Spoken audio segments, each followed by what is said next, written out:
Hello हमारे पढ़ाकू family, this is पढ़ाकू बाबा। आज की वीडियो में मैं आपके लिए लेके आया हूँ कुछ important resources for Hindi term two exam. तो ये रहा आपके सामने वो पीडीएफ। इस पीडीएफ का लिंक जो है डिस्क्रिप्शन में है, आप वहाँ से इस पीडीएफ को एक्सेस कर सकते हैं फ्रीली। तो इस पीडीएफ में मैंने आपके लिए क्या क्या लिया है वो मैं आपको सब बताता हूँ। Okay, without wasting any time, let's go. Hello दोस्तों, अगर आपको सिर्फ और सिर्फ इस वीडियो का पीडीएफ चाहिए तो आप सिंपली जाके डिस्क्रिप्शन में उस पीडीएफ को एक्सेस कर सकते हो।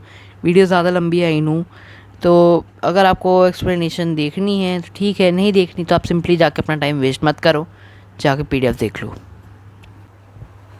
तो important resources for Hindi term two exam. Okay,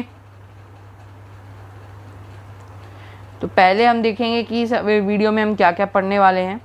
okay, पहले हम इस वीडियो में पढ़ेंगे पत्र के टाइप की, कितने टाइप के पत्र होते हैं। ठीक है, पत्र वैसे अभी बता रहा हूँ 3 टाइप के होते हैं, उनके बारे में हम आगे पढ़ेंगे। ठीक है, दूसरा हो जाएगा अपना पत्र का फॉर्मेट, की तीनों टाइप के जो पत्र है उनका फॉर्मेट क्या क्या होता है ये भी मैं आपको बताऊंगा। फिर आ जाता है अपना सूचना का फॉर्मेट, क्योंकि आपको पता होगा कि इस बार की जो है हमारी हिंदी व्याकरण में 5 चीज़ें आ रही हैं। ठीक है, 5 चीज़ें आ रही है। पहला आएगा हमारा पत्र, दूसरा आएगा हमारी सूचना, तीसरी आएगी हमारी अनुच्छेद, चौथा आएगा हमारा लघु कथा। ठीक है,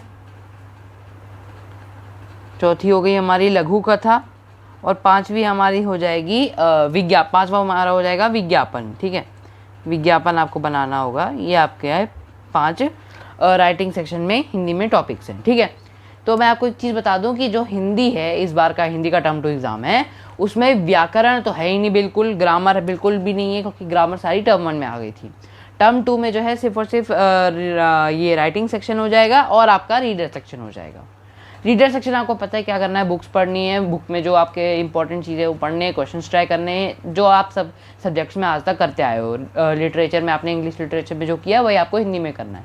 ठीक है, तो मेन चीज़ यहाँ पे आती है आपके राइटिंग सेक्शन में, कि आपको राइटिंग सेक्शन में क्या क्या करना है। तो इस वीडियो में पत्र बताऊँगा, सूचना बताऊँगा, अनुच्छेद का फॉर्मेट तो कुछ होता नहीं, इसमें पैराग्राफ लिखना होता है, तो उसके कुछ इंपॉर्टेंट चीज़ें बताऊँगा जो आपको एक परफेक्ट एकदम जो है टॉप क्लास अनुच्छेद लिखने में काम आएंगे। ठीक है, तो without wasting any time let's go.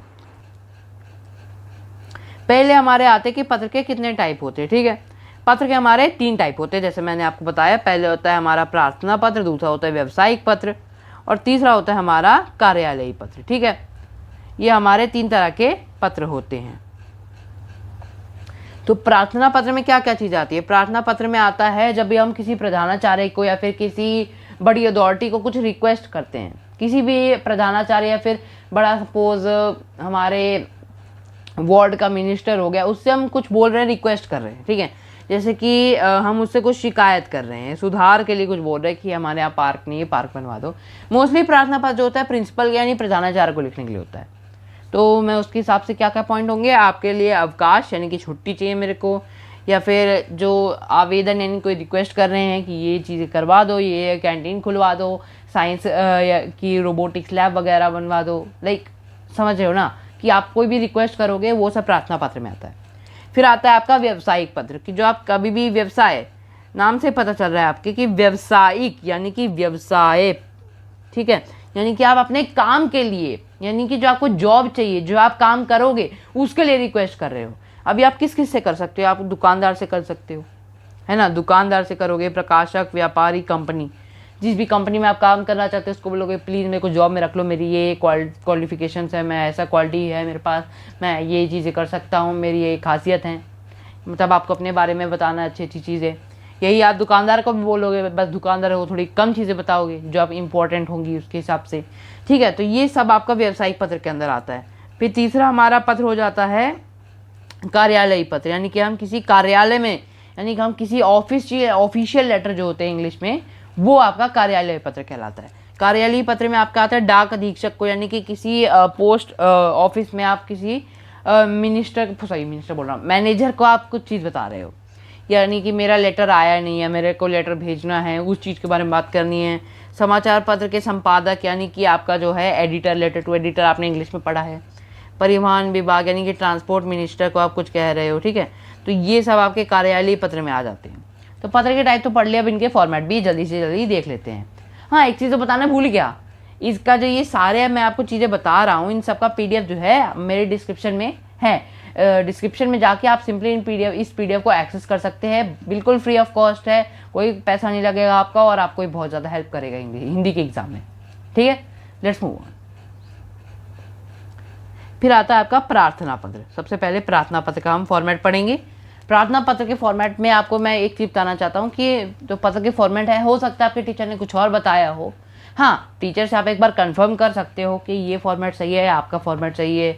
Google से भी कंफर्म कर सकते हो। ये मैं अपने हिसाब से फॉर्मेट बता रहा हूँ जो मेरे को ज़्यादातर लोगों ने सजेस्ट किया है। ठीक है, तो ये फॉर्मेट अगर आप यूज़ करोगे तो आपके मार्क्स नहीं कटेंगे। आप कोई और फॉर्मेट यूज़ कर सकते हो जो आपके टीचर लोगों ने बताया हो। हाँ, ऐसा नहीं है अपने हिसाब से कुछ भी फॉर्मेट रख दिया। ठीक है, तो मैं अपने हिसाब जो फॉर्मेट बता रहा हूँ या फॉर्मेट आप एग्जाम में लिख के आ जाओगे, आपको मार्क्स नहीं कटेंगे। Let's move on. तो प्रार्थना पत्र जो है, प्रार्थना पत्र में सबसे पहले आप मेन चीज़ लिखोगे दिनांक। डेट वैसे तो हम बीच में लिखते थे इंग्लिश या और बाकी के हिंदी के पत्रों में, पर इसमें हम स्टार्टिंग में डेट लिखेंगे, दिनांक को।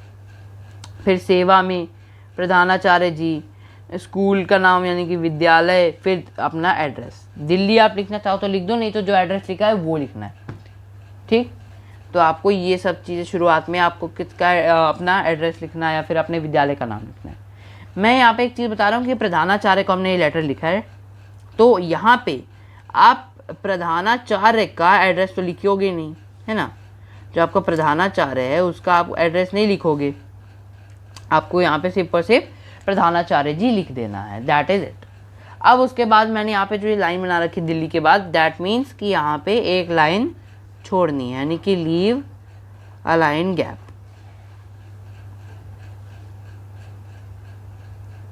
एक लाइन का जो है आपको यहाँ पे गैप छोड़ना है, जहाँ पे मैंने ब्लू लाइन बना रखी है। तो दिल्ली के बाद एक लाइन का गैप छोड़ के फिर आपको विषय लिखना है कि किस हेतु आप जो है यहाँ पे पत्र लिख रहे हो, आपको किस चीज़ के लिए, किस रिक्वेस्ट के लिए लिखना है, या फिर आपको कौन सी कंप्लेन है उसके बारे में लिखना है। ठीक है, तो ये आपका हो जाता है विषय। फिर उसके बाद आपको लिखना है कि महोदय। महोदय की महोदय मतलब कि आप सैल्यूटेशन जो इंग्लिश में बोलते हो वो आपको महोदय कह रहेगा या महोदया, डिपेंड करता है कि आप कौन सी जेंडर को लिख रहे हो। यहाँ पे आप प्रधानाचार्य जी अगर आपको लिखा हुआ है तो आपको महोदय लिखना है। फिर आपका आता है फर्स्ट पैराग्राफ। फर्स्ट पैराग्राफ में आप क्या लिखोगे? फर्स्ट पैराग्राफ आपका आएगा कि सब फर्स्ट पैराग्राफ में आपको अपना इंट्रोडक्टरी पैरा होता है कि आपको स्टार्टिंग में क्या लिखना है। तो यहाँ पे जैसे मैं लिख रखा है परिचय, इसमें आपको अपना जो है इंट्रोडक्शन देना है, अपना इंट्रोडक्शन देना है, यानी कि अपना परिचय देना है कि मैं कौन सी कक्षा में पढ़ता हूँ और किस विषय के लिए मैंने लिखा है। ठीक है, कि स्कूल बाय बस आता हूँ या बाय पेरेंट्स आता हूँ, ये आपको शुरुआत में लिखना है। तो ये आपका, इसको आप शुरू करना है निवेदन है कि, या फिर आपको जो भी लाइन सूटेबल लगी उससे लिख सकते हो। फिर उसके बाद आपका आता है सेकंड पैरा। इस पैरा में आपको क्या लिखना है? आपका हो जाएगा मेन पैरा, जिसको आप इंग्लिश में बोलते हो, ये आपका मेन पैरा हो जाएगा।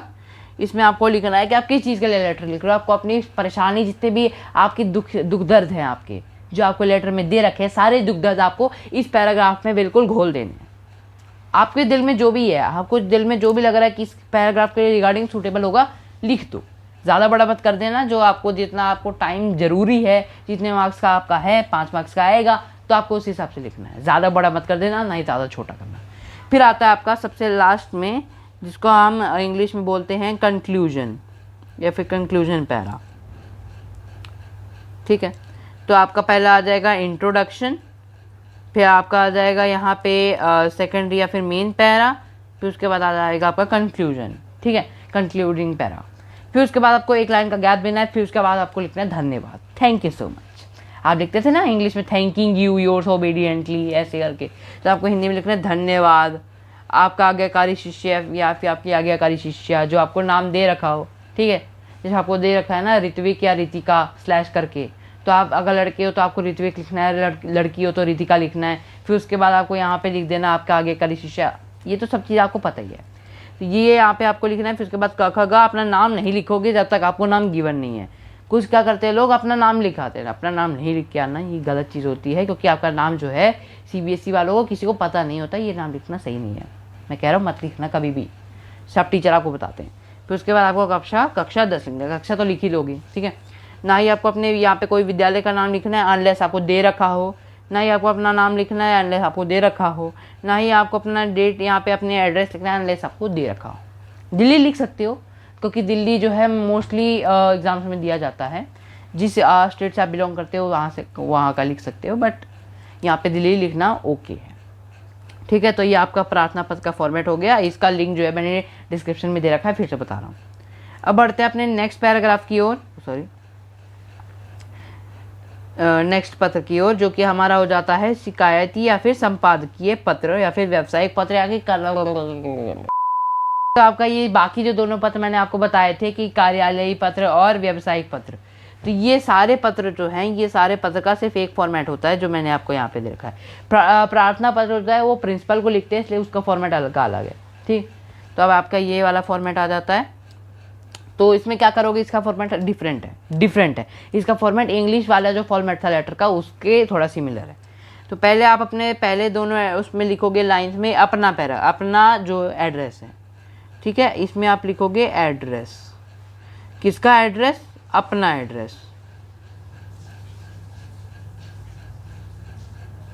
इसमें आप अपना एड्रेस लिखोगे कि आप कौन हो, आप कहाँ से बिलोंग करते हो, मीन्स आप परीक्षा भवन यहाँ पे लिखोगे। फिर अबसर नगर, अगर आपको कोई शहर का नाम दे रखा है या फिर एड्रेस ही दे रखा है, बहुत अच्छी बात हो गई, अगर दे रखा है तो कोई टेंशन नहीं, तो आप यहाँ पे सिंपली वो चीज़ लिख सकते हो। 3 लाइन में आपका आ रहा है एड्रेस, कोई बात नहीं, चिंता करने की बात नहीं है, 3 लाइन में भी ओके है। पर उम्मीद कह रहा हूँ, मैं आपसे ये अनुरोध करता हूँ कि आपको जो आपका ये एड्रेस है ये 2 लाइन में आपको बिल्कुल कर देना है, 3 लाइन में मत करना। फिर उसके बाद आपका आ जाता है 1 लाइन का गैप, फिर आपको यहाँ पे 1 लाइन का गैप देना है। ठीक है, फिर 1 लाइन का गैप देने के बाद फिर दिनांक लिखनी है आपको, अपनी डेट जो है वो लिखनी है, और फिर डेट लिखने के बाद फिर आपको यहाँ पे 1 लाइन का गैप और देना है। ठीक, आपका यहाँ पे ये आपका शुरुआत का एड्रेस हो गया। फिर अब क्या लिखोगे आप, जो अधिकारी जिसको आप लिख रहे हो, ये आपका जो अधिकारी है, ये अधिकारी कौन होगा डिपेंड करता है कि आप संपादक को लिख रहे हो तो आप संपादक जी लिखोगे, आप किसी व्यवसाय में दुकानदार को लिख रहे हो तो दुकानदार की पोस्ट लिखोगे कि क्या है वो। ठीक है, फिर कार्यालय में लिख रहे हो तो बस कंडक्टर है तो परिवहन मंत्री लिखोगे, परिवहन विभाग के अध्यक्ष लिखोगे, डिपेंड करता है कि आपको किस चीज़ के बारे में लेटर लिखना है। तो यहाँ पे आप अपने अधिकारी का नाम लिखोगे। ठीक है, फिर आता है आपका विभाग कि आप किस वो कौन सी पोस्ट का है। ठीक है, सपोज परिवहन मिनिस्टर है तो आप लिख दोगे परिवहन विभाग, परिवहन विभाग आप ये लिख दोगे। अगर आपको ये नहीं बोला गया, आपको ये बोला गया कि आप किसी संपादक को लिख रहे हो तो आप उसके न्यूज़ का नाम लिख दोगे। न्यूज़ में मैं आपको सजेस्ट करूँगा, आप 2 चीज़ें जो आप जानते ही हो, आप लिखते ही हो ज़्यादातर, जो आपका हो जाएगा दैनिक भास्कर लिख सकते हो, या चाहो तो अमर उजाला लिख सकते हो। ये जो है आपके कुछ हिंदी के प्रमुख अखबार हैं। मैं बहुत ही ज़्यादा हिंदी बोलने लग गया क्योंकि मेरे भी एग्ज़ाम है, तो आपको इन दोनों में से कोई भी एक चीज़ लिखनी है जो आपको सूटेबल हो वो लिखना, नहीं तो अगर दे रखा है तो बहुत ही अच्छी बात है। फिर आपको यहाँ पे लिखना है अबसर नगर, यानी कि जो एड्रेस होगा उसका। यहाँ पे नहीं दे रखा तो अबसर नगर लिख सकते हो। फिर आपको 1 लाइन का गैप और देना है, फिर आपको अपना विषय लिखना है जो टॉपिक है आपका, फिर उसके बाद आपको यहाँ पे 1 लाइन का गैप और देना है।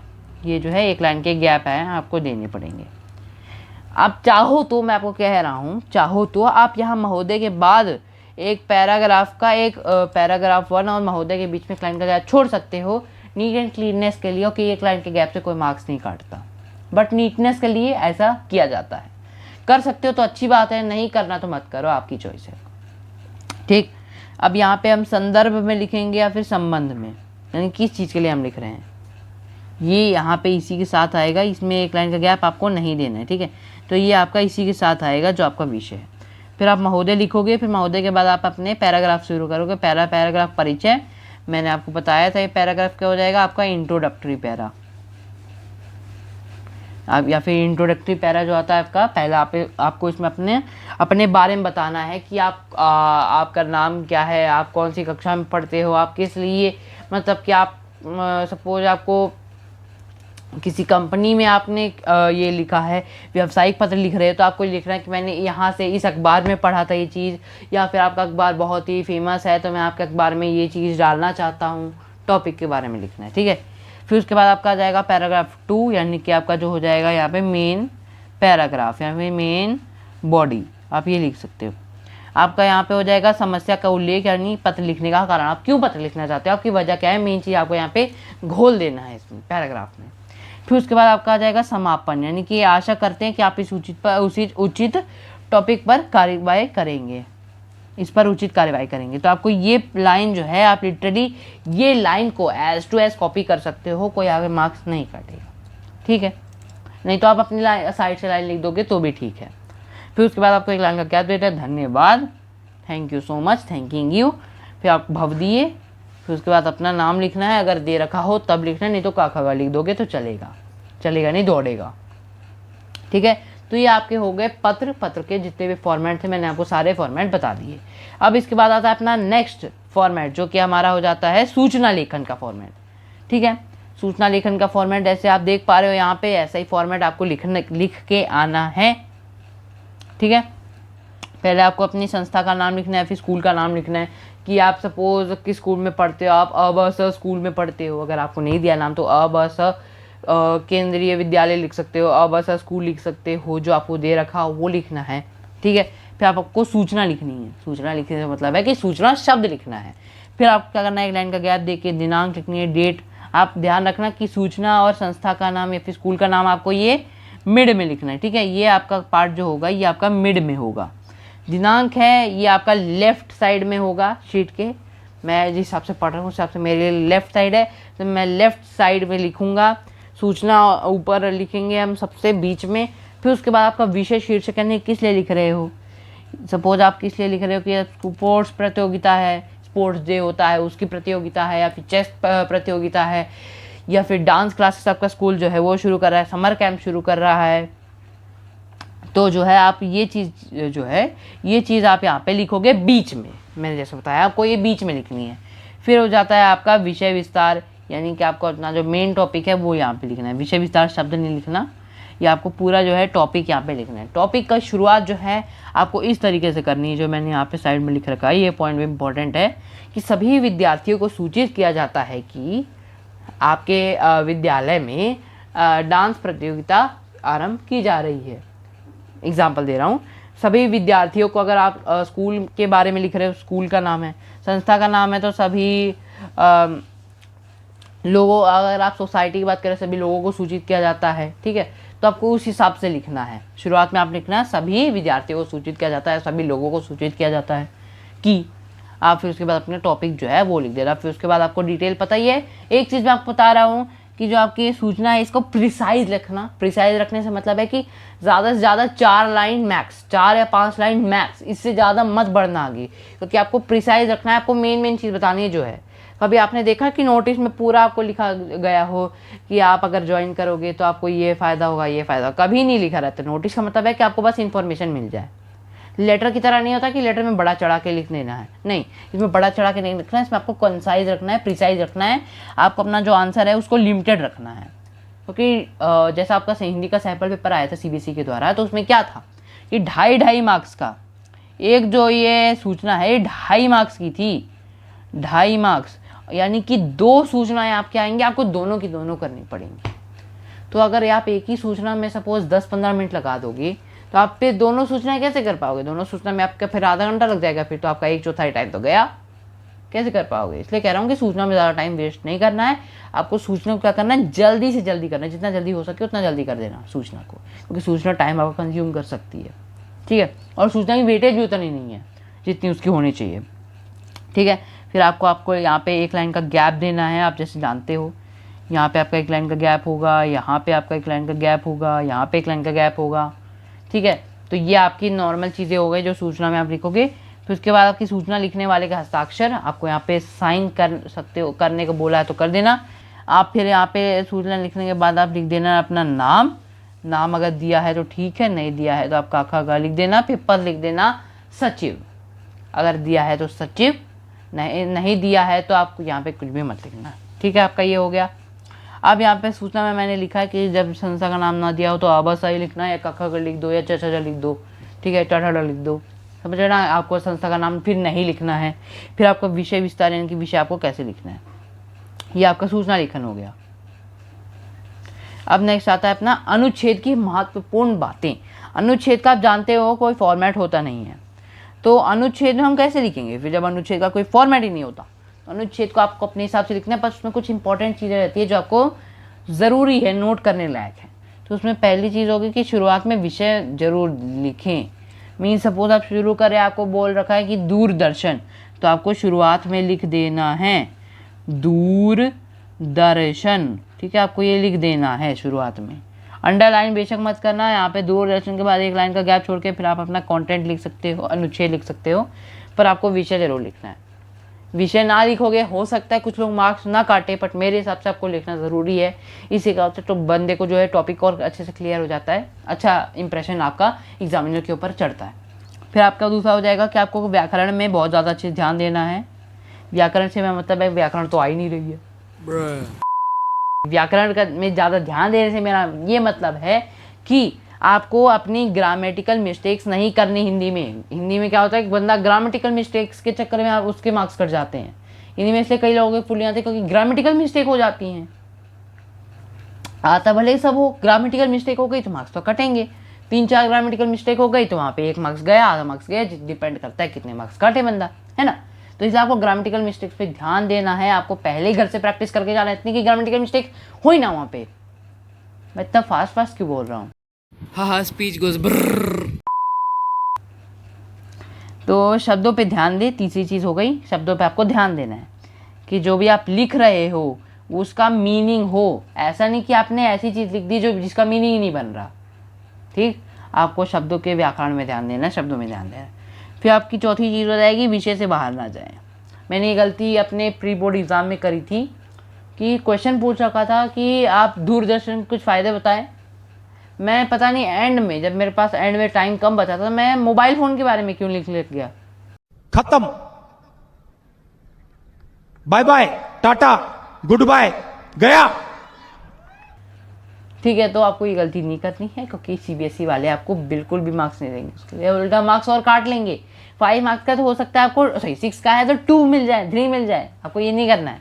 आपको जितना टॉपिक दिया गया है उतना ही लिखो। पता चले आपने एक्स्ट्रा के चक्कर में आपने जितने मार्क्स मिल रहे थे वो भी आपने कटवा दिए। आपको ये चीज़ नहीं करनी है।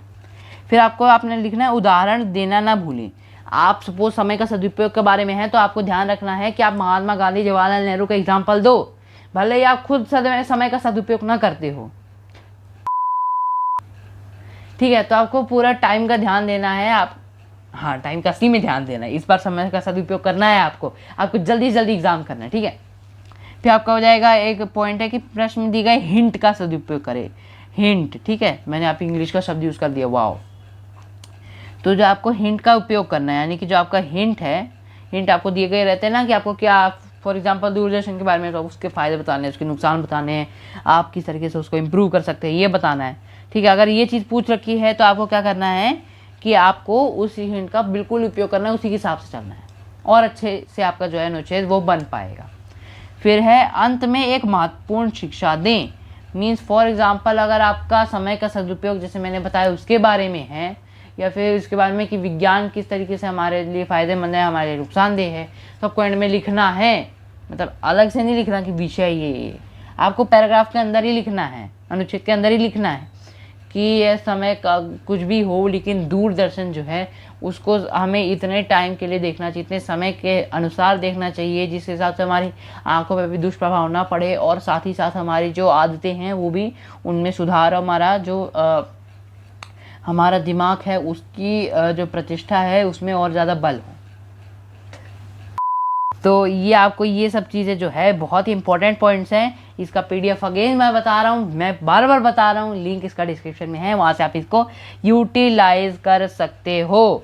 इसमें मेरे को टाइम लगा है, मेरा एग्ज़ाम है, पर तभी मैंने ये आपके लिए बनाया है, आपके लिए। तो मैं आपको कह रहा हूँ लाइक दिस वीडियो, ठीक है। तो हमारे टॉपिक के साथ पूरा हो गया है और मैं आपको हर बार बताता हूँ कि लीजेंड वो होता है जो कम पढ़ के भी पेपर फोड़ के आए। एंड और तुम सब लीजेंड्स हो, ठीक है। जाओ पेपर फोड़ के आ जाओ। पेपर जो है वो हमेशा ही आता है। एसएससी का पेपर आई होप सबका अच्छा गया हो, अच्छा नहीं भी गया तो कोई बात नहीं, होता रहता है। दुनिया में कोई भी ऐसा इंसान नहीं है जिसको असफलता ना झेलनी पड़ी हो, सबके साथ ऐसा होता है, ठीक है। चिंता करने की बात नहीं। नेक्स्ट एग्जाम जो है अपना हिंदी का हो, उसमें अपना फुल देना है, 100% देना है। मार्क्स बेशक जितने भी आपने को अपना 100% देना है। That is what matters. 10th के मार्क्स मैटर नहीं करते, 10th की मेहनत मैटर करती है, ठीक है। So that's all for today. Thanks for watching and take care. Good bye.